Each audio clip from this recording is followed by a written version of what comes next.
The Story of a River. Born on the top of a mountain, the little spring dances her way down. The stream of water sings as she travels. She wants to go fast. She is unable to go slowly. Running, rushing, is the only way, maybe even flying. She wants to arrive. Arrive where? Arrive at the ocean. She has heard of the deep, blue, beautiful ocean. To become one with the ocean, that is what she wants. Coming down to the plain, she grows into a young river.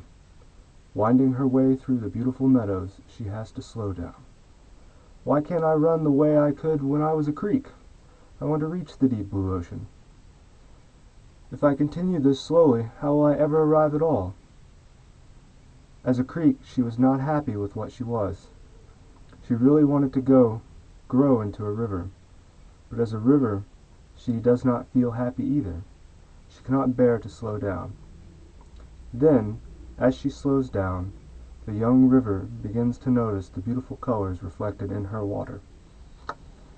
They are of different colors and shapes, floating in the sky, and they seem to be free to go anywhere they please.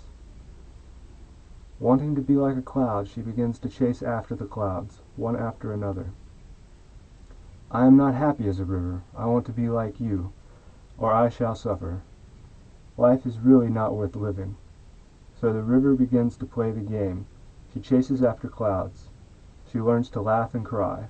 But the clouds do not stay in one place for very long.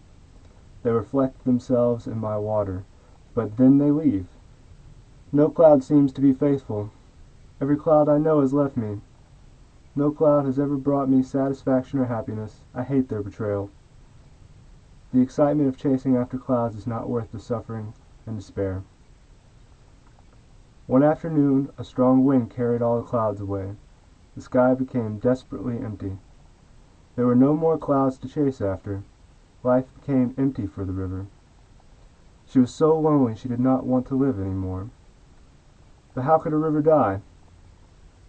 From something you become nothing. From someone you become no one. Is it possible? During the night, the river went back to herself. She could not sleep. She listened to her own cries, the lapping of her water against the shore. This was the first time she had ever listened deeply to herself, and in doing so, she discovered something very important. Her water was made of clouds. She had been chasing after clouds, and she did not know that clouds were her own nature. The river realized that the object of her search was within her. She touched peace. Suddenly she could stop. She no longer felt the need to run after something outside herself. She was already what she wanted to become.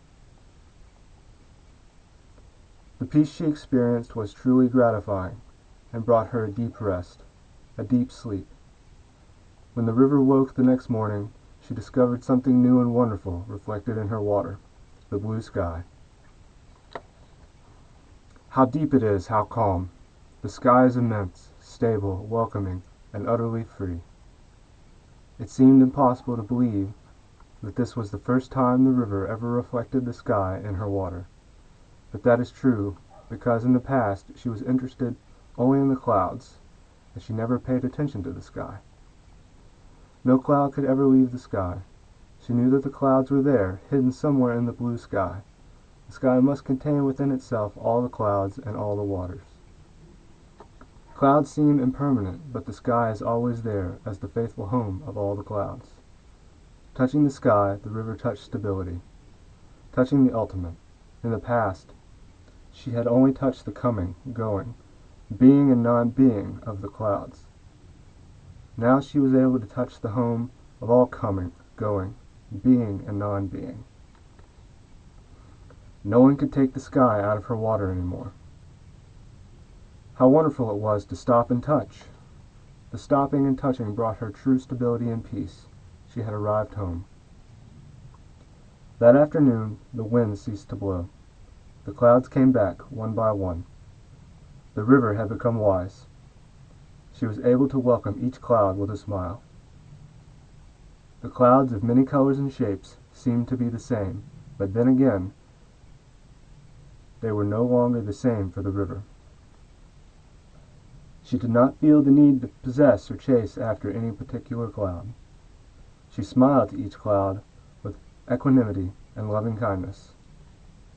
She enjoyed their reflections in her water, but when they drifted away, the river did not feel deserted. She waved to them, saying, "Goodbye, have a nice journey." She was no longer bound to any of the clouds. The day was a happy one. That night, when the river calmly opened her heart to the sky, she received the most wonderful image ever reflected in her water. A beautiful moon, a moon so bright, refreshing, smiling. The full moon of the Buddha travels in the sky of utmost emptiness. If the rivers of loving beings are calm, the refreshing moon will reflect beautifully in their water. All space seemed to be there for the enjoyment of the moon, and she looked utterly free. The river reflected the moon in her water, and enjoyed the same freedom and happiness. What a wonderful festive night for everyone, the sky, clouds, moon, stars, and water. In the boundless space, sky, clouds, moon, stars, and water enjoyed walking and meditation together. They walked with no need to arrive anywhere, not even the ocean. They could just be happy in the present moment. The river did not need to arrive at the ocean to become water. She knew she was water by nature, and at the same time a cloud, the moon, the skies, the stars, and the snow. Why should she run away from herself? Who speaks of a river as of not flowing? A river does flow, yes, but she does not need to rush.